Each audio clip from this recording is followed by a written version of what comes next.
Ngiye kubasuhuza nshuti bakunzi bakurikiye Bamboo Rwanda TV, nambasuhuza cyane mwebwe mwakanze subscribe, mujya mutanga n'ibitekerezo, ndabashimiye cyane. Imana ibahe umugisha, kandi nizera ko n'abatarayikanda bazayikanda, ari ikibazo cy'igihe gusa. Nk'uko twatangiye gukora intebe dutangira dutegura udukoresho, mbabwira ko tuzagira ibice bigiye bitandukanye. Twashyizeho igice cya mbere mwarakibonye, icya kabiri mwarakibonye, icya gatatu mwarakibonye, icya kane mwarakibonye. Birumvikana ko hasigaye igice cya gatanu ndetse n'ibikurikiyeho, gusa ibikurikiyeho ntabyo muzabona, ahubwo mbazaniye final part, igice cya nyuma, aricyo cyo kubereka intebe twakoraga. Rero intebe twakoraga ni iyi ngiyi, ndakeka mwaragiye mubona ukuntu nayikoraga, mwagiye mubibona. Wenda ututaragiye tugaragara natwo nzajya nwerekana buhoro buhoro muri detaye zatwo, gusa nyine mbonereho kubabwira ati mukande subscribe, murebe muzajye mubasha kureba video nashyizeho nshyashya.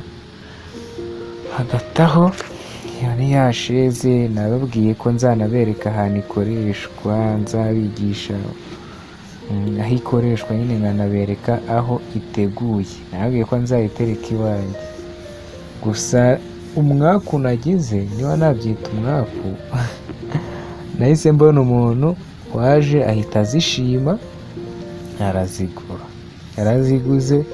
Ubu ngubu yaziteguye hano iwe, gusa nyine ntabwo nyine nabyita umwaku, ariko nanjye nadukoze nzi ko nzadutereka iwanjye ku baraza, ariko byarangiye tuguzwe n'umuntu ari we uwo waguze izo ntebe zose. Nahoze mbabwira ko witaye kuri ibintu mba mbigisha byagutunga bikakubeshaho bikagukura mu bushomeri, murabihakana.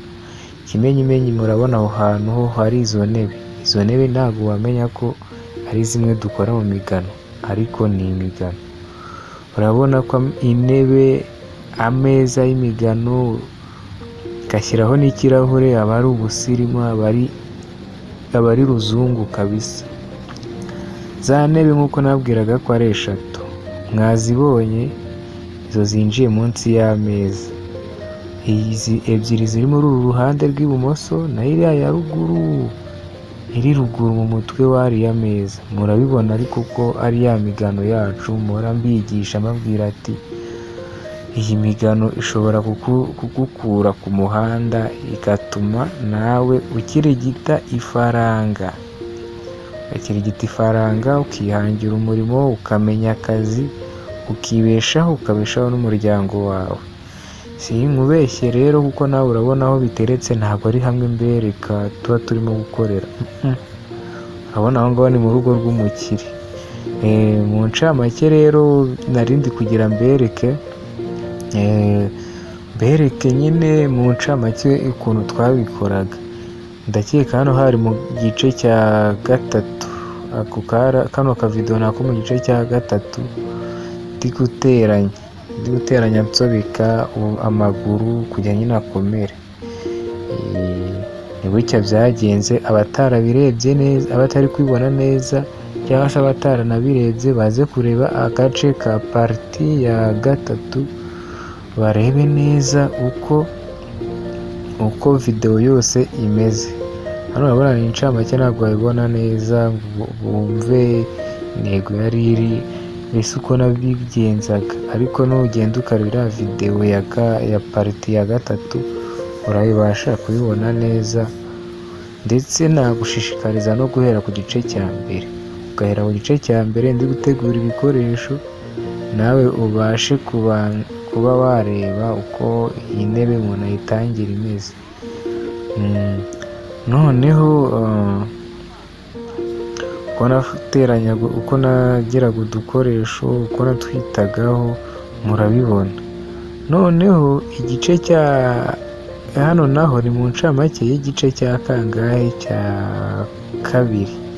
Hano ni mu gice cya kabiri uko twari tumeze, uko nabitangiraga ndi gufata za traverse nagororaga mu gice cya mbere nzihuza nzicomeka n'amaguru, murabibona neza. Ubu wamenya ko ari ya ntebe twahereyeho mbereka? Ntabwo wabimenya, bisaba rero kubanza wakwitonda ukareba neza, ndetse namubwira ngo aho utari gusobanukirwa wansobanuza. Inomero zanjye ntabwo nazibahaye ariko ziri muri description ya YouTube channel Bamboo Rwanda TV. Gusa nanyiguhaye ntabwo naba mpemutse. Nomero ni 07 8 45 12 67 9. Wankurikira rero cyangwa ukanyandikira kuri WhatsApp kuri iyo nomero, ubundi ukajya umbwira aho utarimo kumva bagusobanurira. Nyabuneka nkwibutsa gukanda subscribe, ugakora share, ugasiga comment, uduha igitekerezo, inyunganizi, nabyo tuba tubikeneye cyane. Na n'ikintu dukenera cyane nk'inyunganizi arizo z'ibitekerezo, nyine mutubwira ati mwabikora gutya, ese mwabikora. Ubwo rero mugomba kumenya ko nabyo ari ingenzi kubidufashamo. Nimwe dukorera natwe twikorera, kugufasha ni intego yacu, nawe kutwereka ko dukurikiye ni ibyishimo kuri twebwe. Nkomeza kubabwira ati Bamboo Rwanda TV ntabwo yaziye kugira ngo dushyire ibintu by'amafaranga imbere, wapi. natwe twize ibingibi tugera duhabwa amahugurwa kandi dufashwa.